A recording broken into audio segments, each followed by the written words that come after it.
क्या आपने कभी सोचा है अगर आप अपने अतीत में जाकर अपनी गलती सुधार सकते हैं या अपने भविष्य में जाकर देख सकते हैं कि 2050 में आपकी ज़िंदगी कैसी होगी? क्या ऐसा कभी सच में हो सकता है? वैज्ञानिक ने इसे टाइम ट्रैवल नाम दिया है और यकीन मानिए ये साइंस फिक्शन नहीं बल्कि रियल साइंस के करीब है। आज हम जानेंगे क्या इंसान वाकई समय में आगे या पीछे जा सकता है।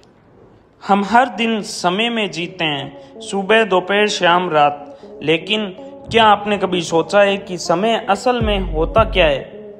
भौतिकी के अनुसार समय कोई अलग चीज नहीं बल्कि स्पेस और टाइम एक साथ मिलकर स्पेस टाइम बनाते हैं। यानी समय एक डिटरमिनेशन है, बिल्कुल लंबाई चौड़ाई और ऊंचाई की तरह। तो अगर बाकी डिटर्मिनेशंस में घूमना मुमकिन है तो क्या चौथा डिटर्मिनेशन यानी टाइम ट्रेवल में भी घूमना असंभव है? 1905 में अल्बर्ट आइंस्टाइन ने थ्योरी ऑफ रिलेटिव दी। उन्होंने कहा समय और स्पेस दोनों फ्लेक्सिबल है। अगर कोई चीज बहुत तेज चले स्पीड और लाइट के साथ तो उसके लिए समय धीमे हो सकता है। इसका मतलब अगर आप किसी स्पेसशिप में बैठकर प्रकाश की गति से 99% स्पीड पर उड़े और 1 साल बाद लौटे तो पृथ्वी पर शायद 50 साल बीत चुके होंगे। यानी आप भविष्य में पहुंच चुके होंगे।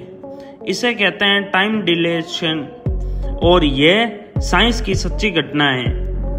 नासा ने 2 जुड़वा भाइयों पर एक प्रयोग किया था। एक भाई अंतरिक्ष में गया, दूसरा पृथ्वी पर रहा। जब वह लौटकर अंतरिक्ष से आया तो वैज्ञानिकों ने पाया कि उसके शरीर की उम्र थोड़ी कम थी, यानी उसने टाइम ट्रेवल को स्लो महसूस किया।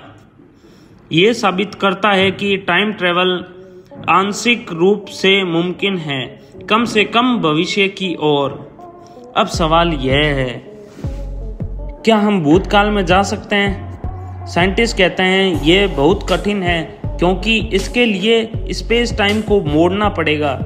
कुछ थ्योरीज कहती है कि अगर कोई वार्म होल मिल जाए, यानी 2 टाइम पॉइंट्स को जोड़ने वाली टनल, तो हम एक समय से दूसरे समय में जा सकते हैं।